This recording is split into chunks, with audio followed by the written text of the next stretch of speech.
তিনি ছিলেন মধ্যম আকৃতির সুঠাম দেহের অধিকারী একটি মানুষ। তার চুলগুলো ছিল ঘাড় পর্যন্ত প্রলম্বিত, হালকা হালকা কোকড়ানো।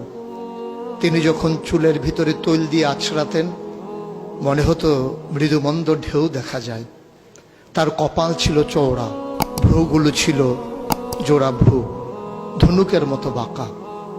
চোখের পাতাগুলো ছিল ফুটন্ত গোলাপের গোলাপি রঙের এক একটি পাপড়ির মতো। তিনি কখনো বা যখন চোখের পলক ফেলতেন মনে হতো মৃদুমন্দ বাতাসে গোলাপ পাপড়ি যেন দোল খাচ্ছে। তার চোখের সাদা অংশ ছিল রক্তিমাভ সাদা, কালো অংশ ছিল কৃষ্ণ কালো। তার নাকটা ছিল খাড়া, নাকের ছিদ্রগুলো ছিল ছোট ছোট। নাকের নিচে ছিল সরু চিকন গোঁফ, গোঁফের নিচেই সেই গোলাপি রঙের ঠোঁট। তার ঠোঁটগুলো যখন কখনো বা মুচকে হাসত, গোটা পৃথিবীর মানুষ অবাক বিস্ময়ে দেখত গোটা পৃথিবীতে যেন বিজলি চমকিয়েছে। তিনি কখনো বা যখন এই রাস্তা দিয়ে হেঁটে যেতেন, 1 মাস পরেও কখনো যখন সাহাবা হাঁটতেন তার গায়ের জান্নাতি গন্ধ তারা পেতেন। মায়েরা উম্মাহাতুল মুমিনিন যারা, তারা নবীর যখন কখনো এই ঘামে ভেজা শরীর নিয়ে ঘরে ঢুকতেন, কপালের ভিতরে মুক্তোর দানার মতো ঘামগুলো যখন জমে থাকতো, মায়েরা ছোট্ট শিশি খুঁজে সেই ঘামগুলো শিশিতে ভরে জমা রেখে দিতেন, কখনো বা ঈদে কোনো অনুষ্ঠানে যেন আতর হিসেবে ব্যবহার করতে পারেন।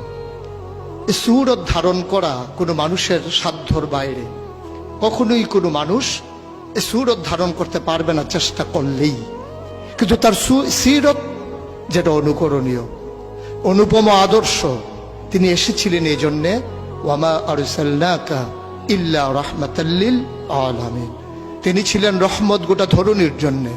যেমন করে আল্লাহ বলেছেন, ফাবিমা রাহমাতিন মিনাল্লাহি লিনতা লাহুম ওয়ালাউ কুনতা ফাজ্জান গালিজাল কলব লানফাদ্দু মিন হাওলিক ফাআফু আনহুম ওয়াস্তাগফির লাহুম ওয়াশাওিরহুম ফিল আমর ফাইযা আযামতা ফাতাওয়াক্কাল আলাল্লাহ ইন্নাল্লাহা ইউহিব্বুল মুতাওয়াক্কিলিন। তিনি এসেছিলেন তেমন করে।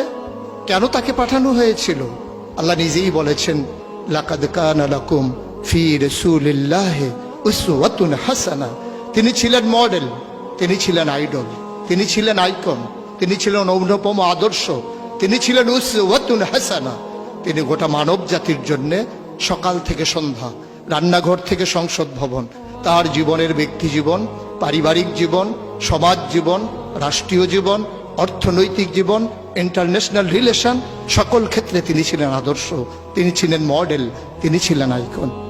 একবিংশ শতাব্দীর সূচনা লগ্নে দাঁড়িয়ে গোটা পৃথিবী যখন ঝঞ্ঝা বিক্ষুব্ধ, গোটা পৃথিবীর মানবতা যখন আজকে ভুলণ্ঠিত, আজকে শুধু মুসলিম নয়, গোটা মানুষ যখন আজকে অপর মানুষের ভোটের নিচে পৃষ্ঠ হচ্ছে তার জীবন, মানুষগুলো যখন আজকে রক্তে রঞ্জিত হচ্ছে তার গোটা দেহ, সেই ফিলিস্তিনের দুধু মরুভূমি আজকে যখন আমার কিশোর ভাইয়ের রক্তে রঞ্জিত, সেই ঝিলাম নদীর পানি আজকে যখন স্বচ্ছ স্ফটিকের মতো আর নেই, কাশ্মীরের ভাইয়ের রক্তে যখন রঞ্জিত, পার্শ্ববর্তী আরাকানের মুসলমানেরা আজকে উখিয়ার সেই টেকনাফের তাঁবুর নিচে তারা যখন মানবেতর জীবন যাপন করছে, আজকে বারবার মনে পড়ে সেই নবীজির কথা।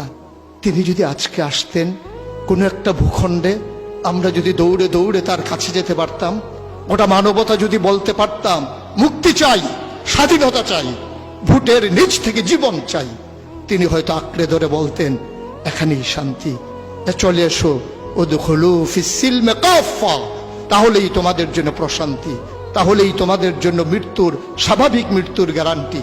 কখনোই আর ঝঞ্ঝা বিক্ষুব্ধ পৃথিবীতে তোমাদেরকে বুক পেতে দিতে হবে না বুলেটের সামনে।